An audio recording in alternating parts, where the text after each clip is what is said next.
Bowl season now, just your excitement about going to Nashville and finishing out this end of the season. Yeah, well, been out on the road for the last 8 days, I feel like, and excited to get back with our team. We're going to practice this week. We're really excited. Great opportunity.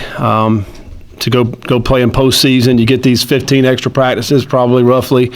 Work with our guys again. We're excited about getting back to work. I know it's been this break from practicing. I'm ready to get on the field again, and then another opportunity to go out and play a game, and hopefully get the bad taste out of our mouths from the last time we played. And but I think more importantly, just the opportunity to go work with our team, for 3 more weeks, and to go play with this team one more time on the field. I think that's the part that I'm most looking forward to. What have you done since the last game, Scott?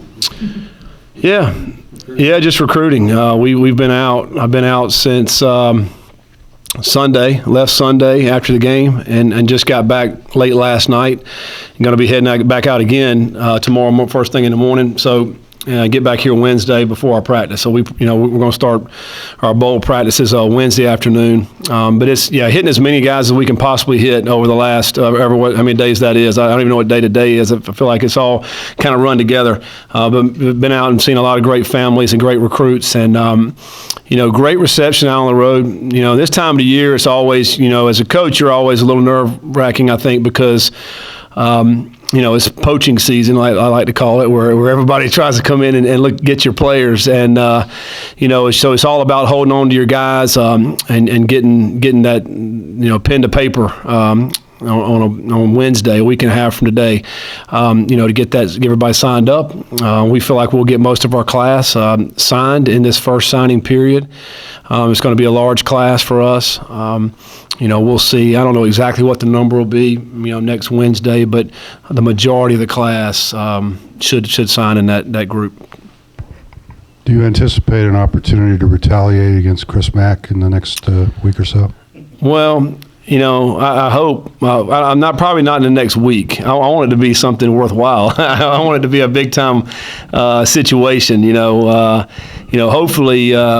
We'll put another banner up, and when we do that, we're gonna demolish his yard if we can get that happening. So I'm looking forward to the opportunity to get back on that. He kind of, because I wasn't there, so my wife had to go out and clean that up by herself. So we're gonna get him back.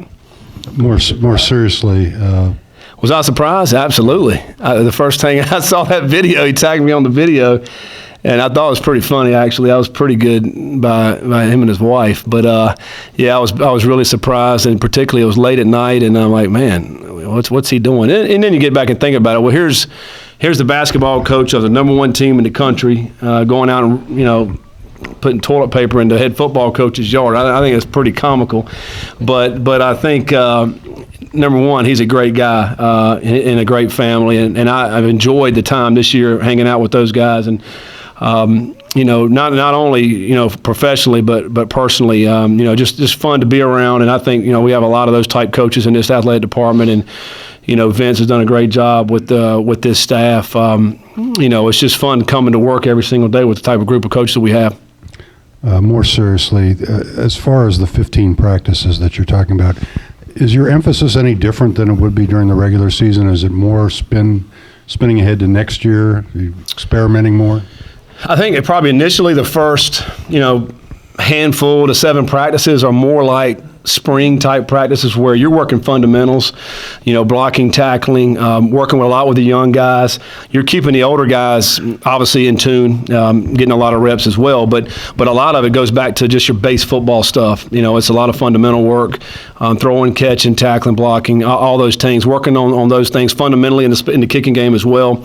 So you want to utilize all those practices for that, and the young guys. But all the while, every day we'll do something, as far as trying to get ready for the game also, but just not as much. And then what else you do is you try to keep it fun. We're going to try to do different competitions within practice to make the guys, have a good time with it. And we're not going to be out there a long time either.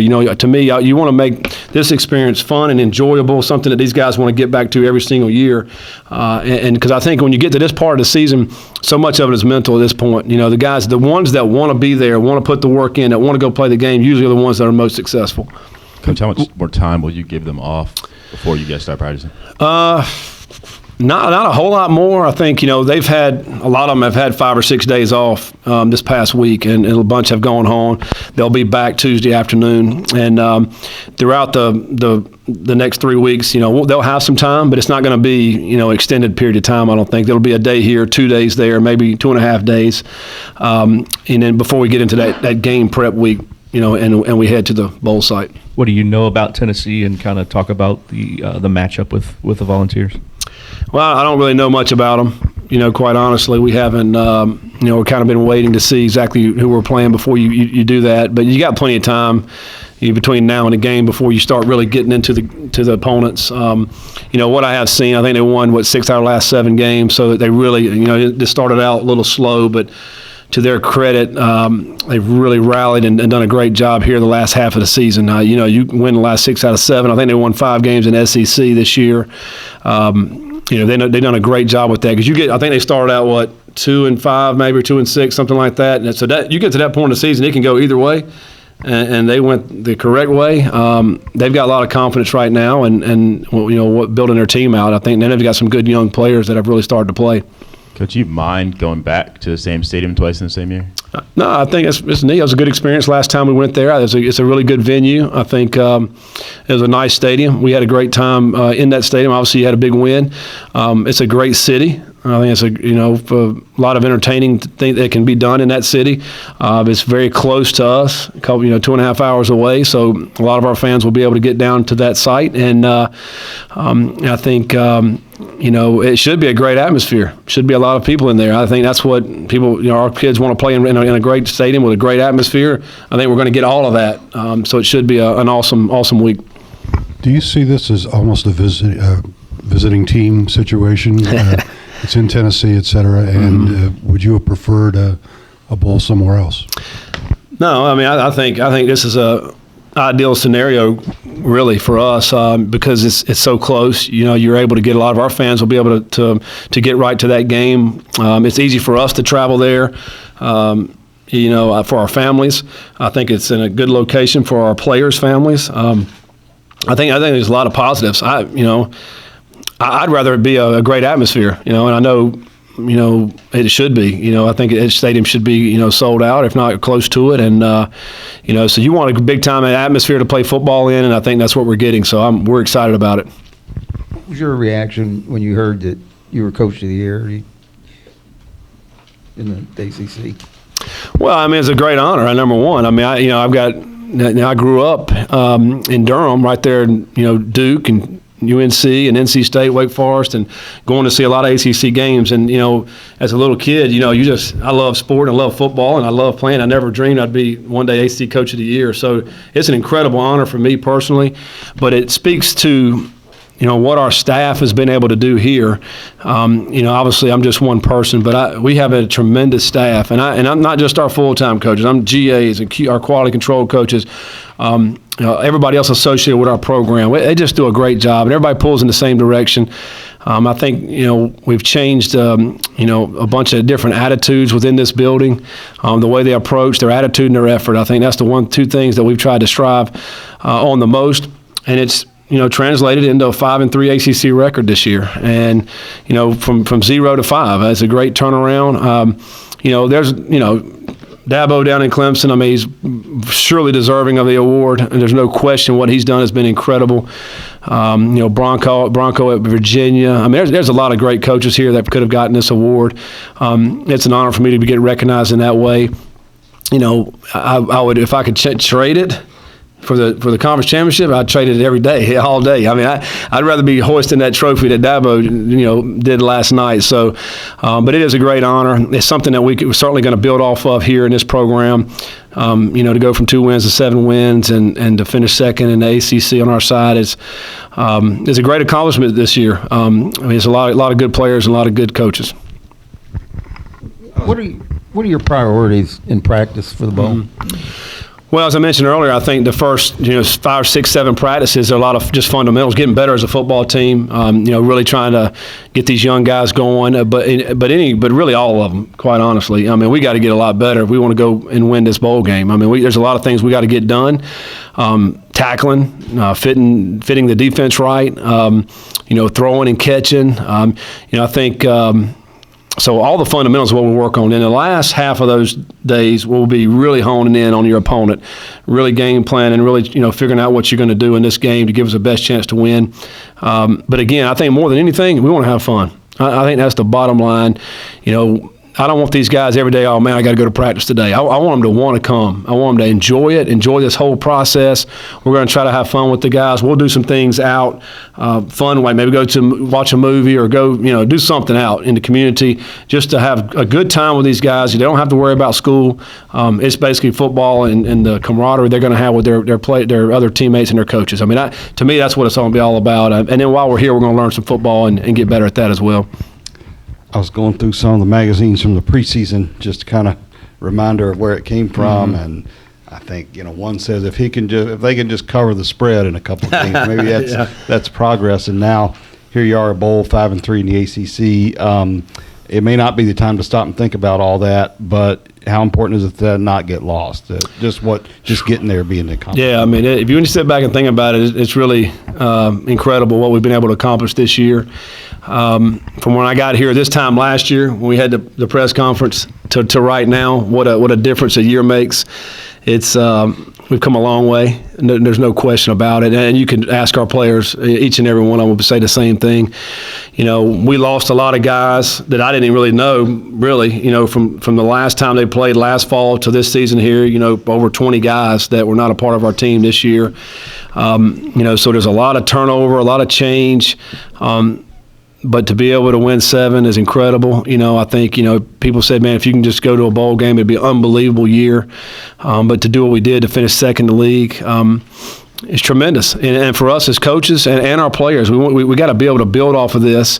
And that's why this whole last week in recruiting, I mean, everybody we talked to, man, they're so fired up. Because a lot of these guys we talked to, I think it was 21 of them, were committed before we played our first game. And so they bought into what we were selling before we even played a game. And now to go back into their homes, having had the year we had, they're so excited. That what they saw last spring and summer when they came and visit, they really could believe it. And so they really, quite honestly, wasn't surprised that we won some games. So it was just neat this past week and exciting. And so we can get these guys on board here. I've mentioned earlier, we're going to have a bunch of these guys. More than half will be in early enrollees in January. And that'll be tremendous as we start spring practice coming in. Probably over, you look at between 20 and 25 newcomers in January between scholarship and walk-on guys, so roughly 25. So that's a lot of new additions to our team that'll be awesome to build off of this season. Coach, when you each time you talked about one of your new coaches last year, you talked about continuity in that. Do you worry at this time of the year because you've done so well that you will have to fight off other schools for guys, and how important is that for you? Yeah, when I said the poaching season, that's coaches too. So it's all. I mean, to me as a head coach, what I've learned these last 7 years is this. I hate this time of year as far as that goes because there's always movement. There's always things happening out there. Whenever you put a good product on the field, people are noticing, and they want to come inquire about some of your guys. So I think that's healthy though. I think it's. When you're doing good, I'd rather be that way than the other way. I've mentioned that a bunch of times, including for myself. I think when you're doing a good job, people notice they're going to come asking about you, which that's why we want it. And then it's up to us, what can we do to keep them and keep them. And Vince and our administration have done a great job trying to be proactive, and we've having talks with our guys. I mean, we've got a good group of guys. We want to keep them around here, continue to make them happy, and so, yeah, that's always in the back of your mind, and we'll cross those bridges when they happen. As of 30 seconds ago, there's still some speculation that Tennessee may not be your opponent. Okay. Oh, is it? Does that change anything? No, it doesn't change anything. It's, until it's official is when it's official. So, again, that's why we really hadn't worried about it as a staff. And you got plenty of time, these 3 weeks to get ready for an opponent. And, if it's Mississippi State, then we'll start getting on those guys. What ends up happening is you get the film and you start breaking them down and getting ready to go. So it doesn't matter, really. Your contract provides for a significant bonus for making a bowl game for Coach of the Year. Your players will get a swag bag of $550 considering that they're in 15 practices, meetings, travel, and a game? Is that adequate for them? Well, I'll go back to when I played, which was a while back, and also talking to these guys right here. They're playing the game for the love of the game. You know, I think what you can get out of the playing the game for the, you know, if it is for the love, then say if you're good enough, then you'll make money. And you know, this has been a debate for years. You know, what we've been talking about and how much can we give student athletes and all that, and it's opened up a lot of can of worms. And so it's being addressed now in NCAA, and I'm sure we're going to move forward at some point to continue to help the student athletes out. But I think more than anything, you know, these guys play because they love it. They love the camaraderie. They love being around each other. You know, and I think, you know, this is reward, and that's why I say I want to make it fun for them. These 15 practices and this game, make it a great experience because they grew up loving this sport, and you know, I want them to continue to love it. And when they leave University of Louisville, I want them to continue to love football and love the camaraderie. So that, you know, your question is always going to be a debate. I think, you know, for student athletes, what we can do for them, and you know, but for right now, the rules are what they are, and you know, we'll do the best we can to help them out. How did the team finish the season health-wise? Mm-hmm. How will this layout help you guys going into the ball? Well, I think overall pretty healthy. Yeast is the one that, you know, probably be out for the bowl game. That will be a big loss to us, and we missed him in the Kentucky game, and you know, so that'll be a loss. You know, I think, you know, guys like Cunningham, who had a dinged up ankle for most of the season, this break should really help him to get back full speed, 100%. Utilize some of his ability in the running game. I think you know, it's overall though, I think we're sitting in pretty decent shape. You know, we all had a bunch of bruises and nicks and those type of things. So this, you know, this break right here will allow them to get back 100%. So you know, other than the ones that we lost to season-end injuries that we've already talked about, you know, maybe 6 or 7 of those guys. But I think for the most part, for this year, we've stayed pretty healthy. Anything else? All right. Thanks, guys.